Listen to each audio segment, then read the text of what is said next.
Senang bertemu lagi dengan Bapak dan Ibu sekalian. Pada video kali ini, kita akan berdiskusi tentang Internal Control System atau ICS untuk proses sertifikasi. Apa itu Internal Control System atau ICS? ICS atau dalam bahasa Indonesia disebut Sistem Kendali Internal atau SKI adalah sistem yang mencakup kebijakan dan prosedur yang diterapkan organisasi untuk mencapai dan mempertahankan standar. ICS dalam sertifikasi berperan melakukan pengawasan kepada petani terhadap kesesuaian prosedur. Umumnya, struktur ICS terbagi ke dalam 5 bagian.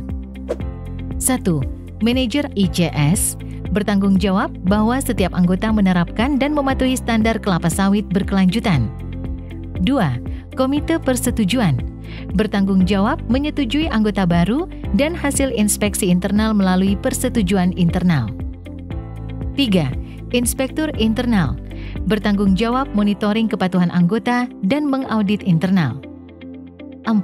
Divisi Perdagangan bertanggung jawab pada penjualan produk dan kredit. 5. Keanggotaan dan pelatihan bertanggung jawab pada pengembangan anggota. Struktur ICS bisa menyesuaikan dinamika organisasi. Agar ICS dapat berfungsi dengan baik, kelembagaan ICS harus memenuhi persyaratan sebagai berikut. 1. Kelompok mempunyai bukti identitas legal. 2. ICS mempunyai manajer yang bertanggung jawab mengelola unit sertifikasi. 3. ICS mempunyai kebijakan-kebijakan dan prosedur untuk pengelolaan operasional. 4. Kelompok mempunyai rencana usaha bersama. 5. Kelompok mempunyai prosedur dan sistem untuk pembagian manfaat. 6.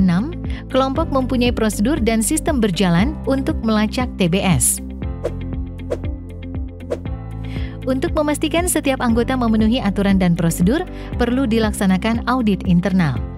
Apa yang dimaksud dengan audit internal?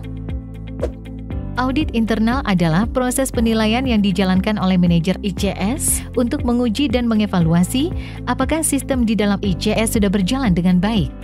Sistem yang baik dapat memastikan kepatuhan terhadap standar dan kebijakan sertifikasi kelapa sawit berkelanjutan. Bagaimana proses audit internal tersebut? Manajer kelompok akan melakukan penilaian awal berdasarkan tingkatan risiko sebagai berikut. Tingkat 1. Risiko rendah.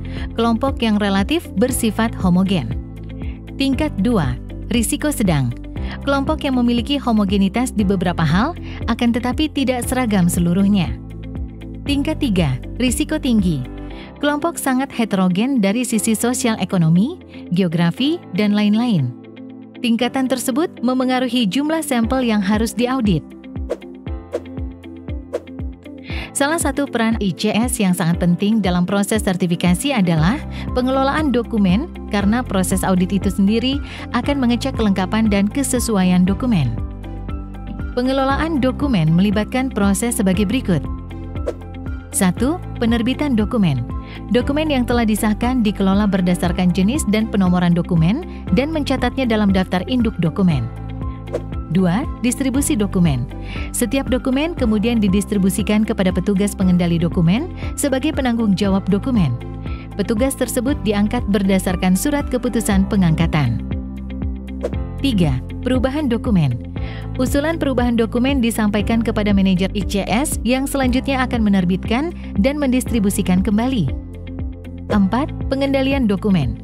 ICS memelihara dokumen dan mempunyai prosedur untuk penomoran, penelusuran, pengarsipan, dan pemusnahan dokumen. Selanjutnya, pembahasan terkait pengelolaan keuangan. Apa yang harus diperhatikan dalam pengelolaan keuangan pada sertifikasi kelapa sawit berkelanjutan? 1. Seluruh penjualan TBS dari anggota harus didokumentasikan dan dicatat. Informasi dan dokumen apa saja yang perlu disimpan? Tagihan dan tanda terima atau pembelian dan penjualan. Informasi harga TBS. Kontrak kerjasama pedagang TBS dan manajer kelompok. Salinan sertifikat dari pedagang TBS yang bersertifikat.